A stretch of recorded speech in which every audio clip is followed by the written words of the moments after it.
Welcome. Now I'm going to do lesson 22 in one big schmozzle. Now there's a lot of dot points mushed into here. This is our near future section. Okay, remember with Saudi Arabia, there was a near future section where we had to talk about likely changes and probable continuities. We had to predict the importance of it in society. And we also had to determine current trends and suggest probable future directions based off that. We do the same for sitcoms, and in our next topic we'll do the same as well. This part of the syllabus doesn't change in society and culture across all of the options, so I've put it all into one thing. Some of them are quite short because there's not as much info that you can talk about. However, others are quite long. So typically that continuity and change section is probably the most meatiest dot point, because it's literally evaluate is the dot point, so we know that that's probably going to be a big dot point. Whereas these two here, if we look at the verb, are kind of 5 marker sort of territory. So just a recap on our rules for predictions. We need to make sure that they're realistic and that any future projections, and we're only looking at the next 5 to 10 years, by the way, if you want to draw a little arrow here, 5 to 10 years. That's the time frame the syllabus looks at. I'll write that up here as well.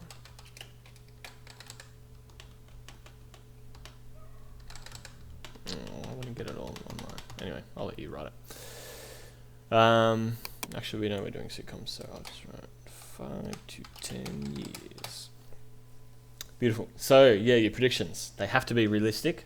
They have to be based off evidence, current trends, and rates of change. So you're not going to pull out some weird future change in the next 5 years out of your hat. Like, you might say, oh, sitcoms won't be a popular culture in 5 years. That would be a silly prediction to make, because there's so much evidence showing that it is like the most widely accessible type of TV genre out there.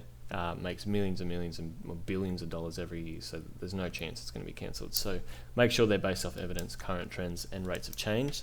And then, and only then, can you make an accurate assessment or justification about how that will look in the future. So there are our quick 3 rules for predictions. Now, we're going to break this down. So we're going to look at the current trends and probable future directions here, our impacts of continuity and changes here, and then our prediction here. So first up, our current trends. Trends indicate that sitcoms are going to likely appeal to the majority of the population and be a medium, or be, and you might want to add this, one of the most popular mediums of entertainment for years to come. Okay, sitcoms are very, very popular, and they're more likely to just grow in popularity or maintain their status as, I guess, the kingpin of entertainment in the television industry. We can see that through the amount of money it makes, through the amount of shows that are pumped out every year, and the amount of reruns from old sitcom classics that are still currently consumed. So trends indicate probably that the US and UK will continue to be the primary producers of sitcoms. Australian sitcoms are getting there slowly. I think the main ones that we kind of have is anything by Chris Lally, or Lally, however you say it, Summer Heights High, and that new one he did, can't remember what it's called, the new one on Netflix. I can't remember the name of it, it's killing me. Anyway, that one is probably it. We had Kath and Kim, which is big, but that was quite old. But most of them are coming out of the US and UK. So US, you've got Simpsons, Friends, Seinfeld, Brooklyn Nine-Nine, Good Place, Big Bang Theory. We look at the UK, you've got Black Books, you've got IT Crowd, you've got the In-Betweeners, Ted Lasso, classic. So they're probably going to be the most dominant producers of sitcoms. And due to this, we could probably predict that the rejection of sitcoms in countries like Russia, Korea, and the Middle East is likely to continue because of their conflicting beliefs with westernized culture, particularly US and UK.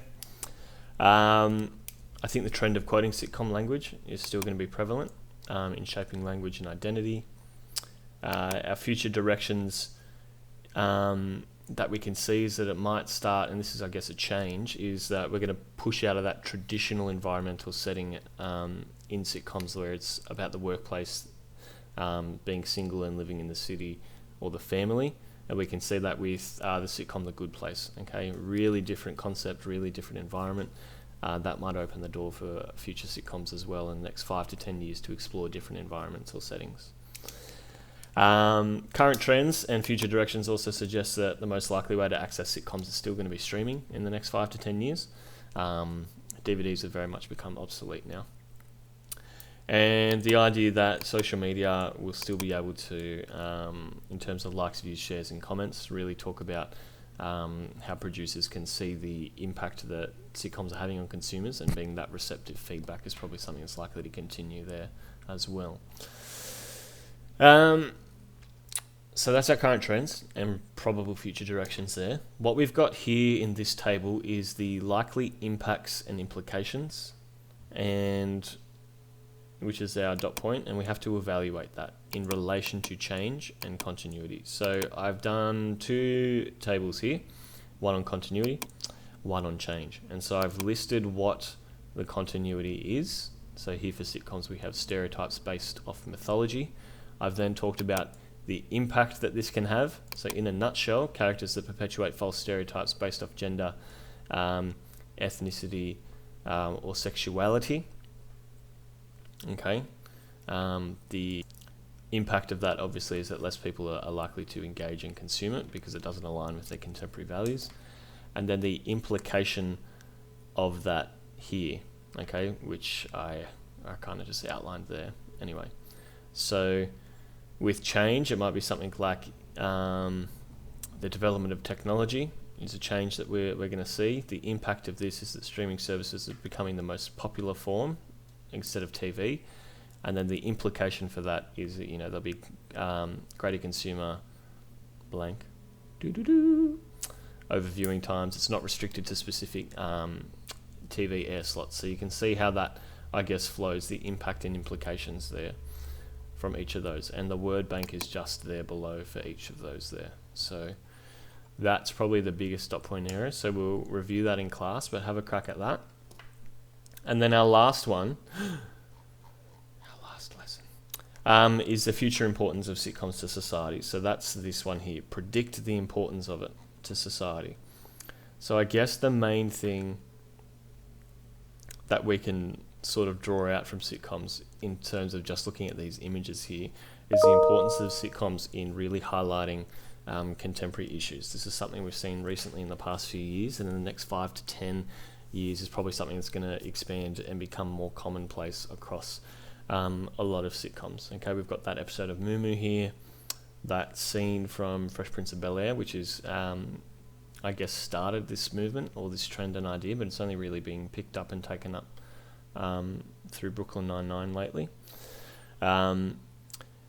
The other future importance is that it's going to continue, I guess, to mirror our everyday lives. It's going to continue to reflect and represent our contemporary social values. So as long as our contemporary social values are very much aligning with progressive movements, which we can see in the last 5 or 10 years, things like having better marriage equality, looking at racism and unpacking it, and speaking out against it, as well as looking at issues like gun control and sexism in the workplace. So that's likely to be of future importance because it's obviously going to get consumers to think about these sorts of issues, and an appropriate way to handle it too. We see that in Brooklyn Nine-Nine when Rosa talked to her parents, and even Jake was talking to her parents about the right way of going about having that conversation as well. It's really important. So it's shaping, I guess, our behaviour and norms there. So what I think the next thing will be is they're kind of tackling a lot of these social issues. I think sitcoms will also play an important role in portraying and incorporating future global issues, or you should probably think that they would be contemporary issues now, but things we haven't seen sitcoms tackle are things like climate change, transgender rights, or mental health stigmas, I think. So the idea of mental health stigmas, we look at even Brooklyn Nine-Nine is making jokes about Jake's traumatic childhood, that could be something that changes. We know that transgender rights or any transgender representation doesn't exist yet, so I'd expect to see something like that in the next 5 to 10 years. And then something on the climate change debate as well. What we'll also see is a lot of actors and actresses from sitcoms use their platform to create awareness and promote this social change as well. So we know like Stephanie Beatrice, who plays Rosa in Brooklyn Nine-Nine, often talks about Latinos as an ethnic minority within America. So you can see the main theme or future importance to society is the current trend that it is looking at contemporary issues. But there's also other things as well. It could provide political satire. It provides an outlet of escapism and humour relief for individuals. But again, we're always coming back to this idea that increasingly there are segments that reflect the difficulties of everyday life, and that's not just centered around gags and punchlines. So that's the future importance of sitcoms to society. And that's it. Last lesson. Done and dusted.